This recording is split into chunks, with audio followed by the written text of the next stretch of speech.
ചട്ടിപ്പറമ്പ് ചന്തയിലെ ആട് കച്ചവടം വിഷുച്ചന്തയിലാണ്. കണ്ടമാനം ആളുണ്ടെന്ന് വാങ്ങാനും വിൽക്കാനൊക്കെ. ഒരു കൂട്ടത്തിൽ വ്യത്യസ്തമായിട്ടൊരു ജന്മി പ്യാരിയിലൊരു നല്ലൊരു കൊറ്റനെ കണ്ടപ്പോൾ അങ്ങനെ എടുക്കുകയാണ്. അതിന് ചെവി ഹൈദരാബാദിയാണ് അല്ലേ? ഹൈദരാബാദിൽ പെട്ട 50 കിലോ തൂക്കം പറയുന്നുണ്ട്. ഉണ്ടാവില്ലേ? 50 ഉണ്ടാവും. വില നമ്മൾ പറഞ്ഞപ്പോൾ എത്രയായിരുന്നു? 36 റുപ്യ ചോദ്യവിലായിട്ട് കിട്ടിയത്. അതെ.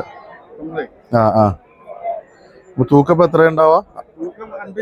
50 കിലോ തൂക്കത്തിന് 36 ചോദ്യവില. നിങ്ങളെവിടെ? സ്ഥലം എവിടെയാ? മേൽമുറി എവിടെ? മേൽമുറി എവിടെ? 20. ഇതിന് മൊത്തത്തിൽ ഫാമും കാര്യമൊക്കെ ഉണ്ടോ വീട്ടില്? നിങ്ങളെ നമ്പർ പറഞ്ഞാൽ കൊടുക്കാം. 90 48 20 47 20. അല്ല, അപ്പോൾ വിളിച്ചാൽ ഞങ്ങൾ എത്തിച്ചു കൊടുക്കുന്ന സംവിധാനം ഉണ്ടോ? ഇല്ലേ? ഓക്കെ.